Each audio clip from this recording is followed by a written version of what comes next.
19. Hyvää huomenta. Good morning. So, back to looking at this. So Aaron suggested in the comments to look at the 664. So this is a CPC464 board.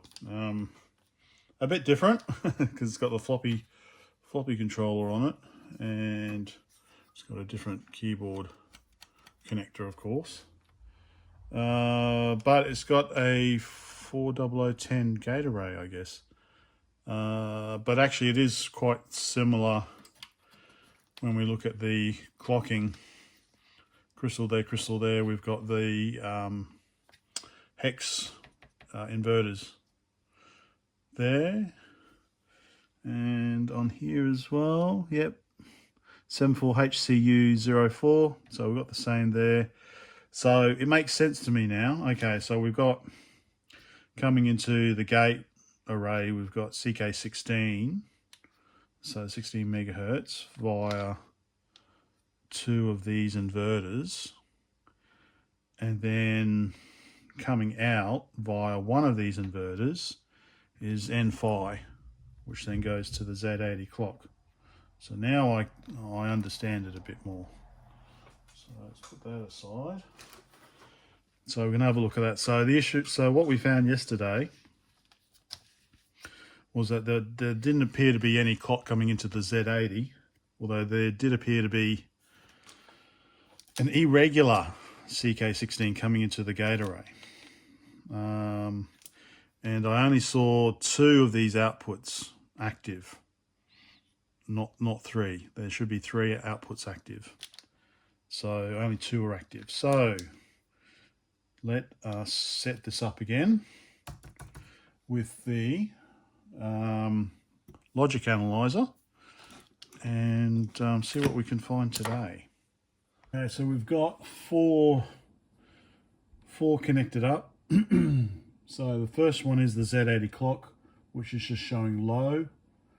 Then we've got the hex inverter pin 6, which is showing low. So basically that connects to that. So they're the same. And then we've got the gate array N5, which is pin 19. So that's the output of the gate array.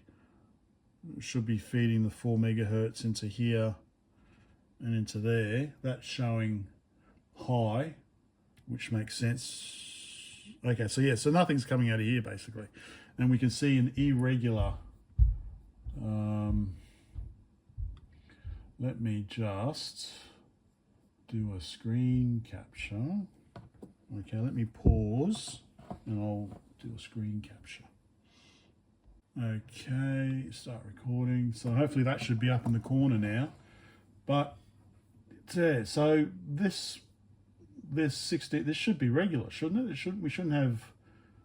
Let me pause it. So we shouldn't have.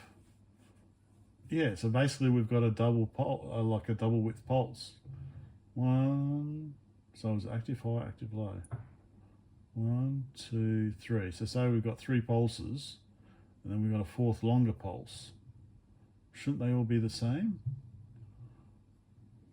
So that's going into the gate array. All right, let me stop the recording.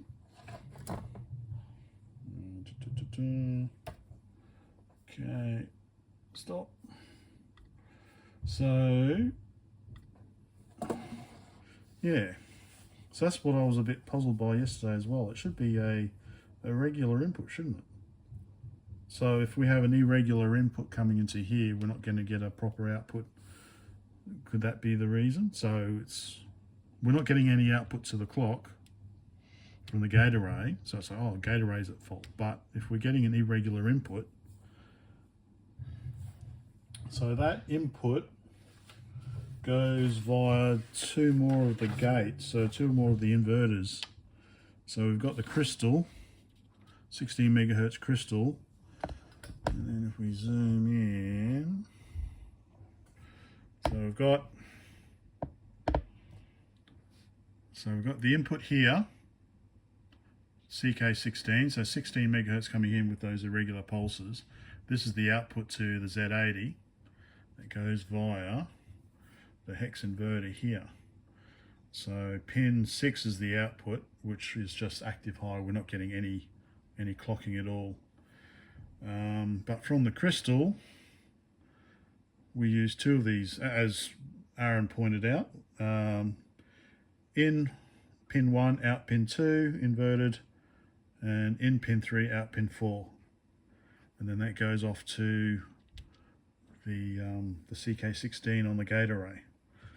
And I think we were getting inputs there, weren't we? So let me set that up. Okay. Didn't start with so. 19. So, right. I've got the hex inverter outputs hooked up. So pin 2 and pin 4.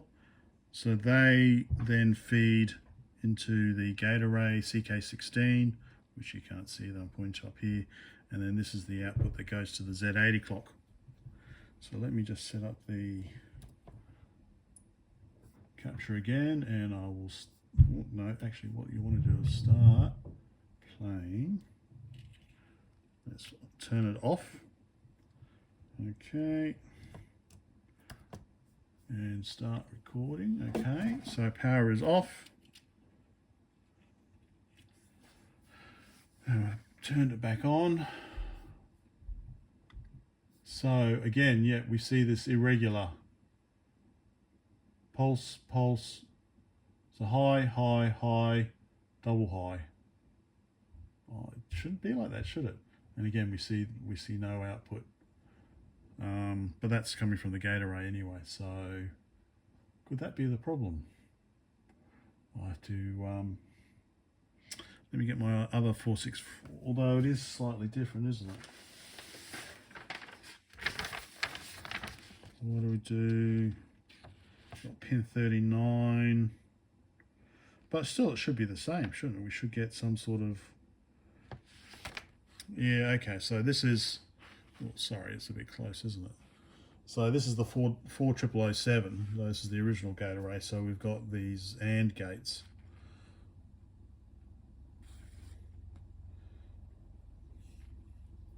So we've got 16 megahertz coming in, and then the 4 megahertz coming out here. So let's check on the old board whether it's a regular pulse or not. Okay, I've got it set up on the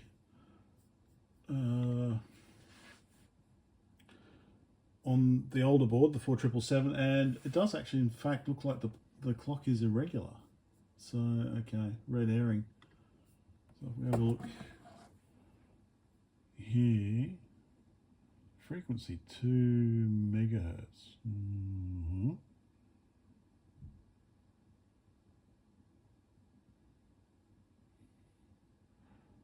High, low, high, high. We've got, yeah, okay. So maybe that's a red herring. I would have thought the clock should be kind of, yeah, all right. Unless my analyzer's not picking it up properly. All right, so we come back to the gate array not generating the clock signal.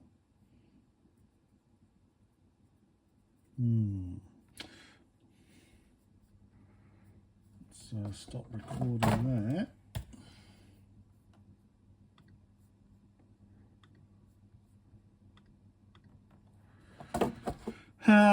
Okay.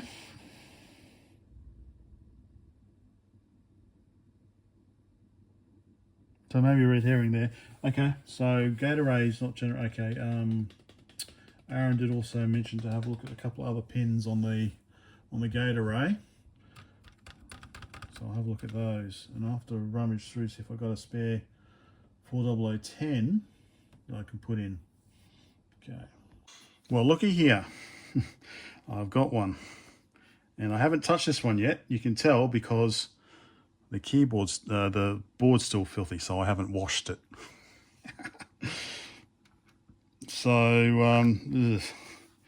So I could pop this one out and pop the other one straight in and see if that makes any difference, or if there's some issue on the board that's destroying it, then yeah. So one thing I could do is just quickly hook up the analyzer. I don't know if this board works. I really want to give it a wash though. So let's just plug it in and see if it works. Actually, before we do that, just notice that this is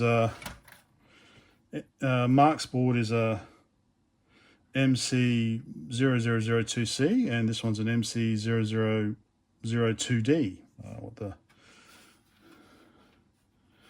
Can't see any obvious difference. Well, you can tell that this is a British one because the links haven't been set. The links have been set on this one, so to make it say AWA. So you can tell this is an Australian board and this is a British board. I just wonder what the differences are. It'd be very slight, I guess. I can't see anything obvious. Everything pretty much looks the same unless there's some difference underneath. All right, anyway, let's see. I can't see any difference there. All right, let's see if this one works or what this one does. Okay, I've hooked this one up and I'm not going to go up there. I'm going to try and do the fancy capture, but pretty much, yeah, you can see that the gate array is generating the clock in this case. So this one's working, but like I said, Aaron did say check a couple other pins on the gate array. So I'll do that, and then maybe I guess just swap it out, swap it over, and see if that fixes it. All right. So I thought sod it. I'll just swap out Mark's gate array for my spare one, and there is now a clock going into the Z80, but there is still no video output. Let's see, I don't know, clock up there. You can see the clock there, but no video output. So there's still an issue.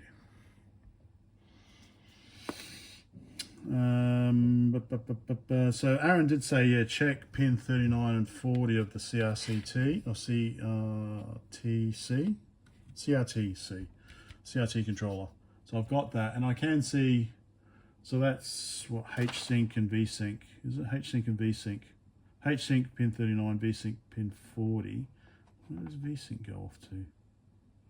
And they go into pin 11 and pin 19 of the gate array. Pin 11, which is H-Sync, and pin 13, which is V-Sync. Yeah, so I can see those as well with this one. So, but is it chicken and egg? So, because there's still no video output coming, so I'll check the RGB coming out of this one now. Hooked up. I've basically got sync and green and red hooked up, and you can see green and red up the top, and sync is just remaining high. So I think sync should also be toggling, shouldn't it? Although having said that, is it a digital signal? It's not really a digital signal, is it? So I should really be looking at sync on the oscilloscope, shouldn't I? Okay. Okay, I've got sync on the oscilloscope, and sync's there. I can definitely see sync. It's a regular. Was it pin? Oh no, hang on. Was it pin 5? Yeah, pin 5 sync. Yep. So it's high and then it goes low periodically.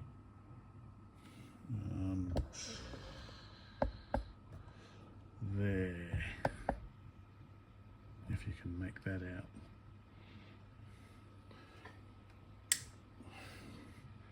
There, so that's sync. So how come we don't get any video out? No, don't have to tell me I have to make another video cable.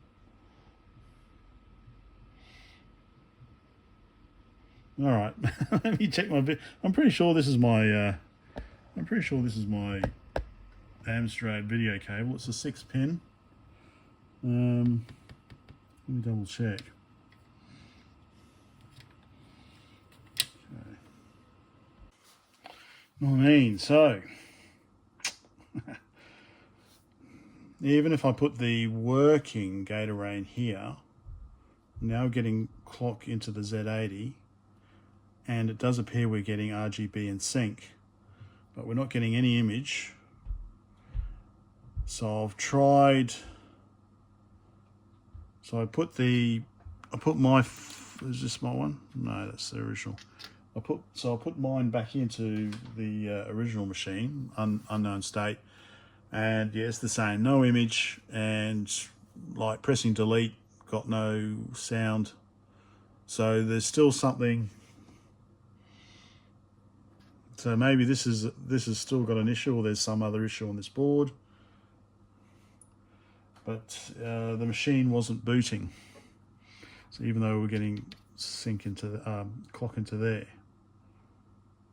So troubleshooting continues. But I've got other things to do. So I think we'll end this part here. And then I'll let my little cheat book Aaron suggest what I should do next. And then we'll continue in part 3, I think. Okay.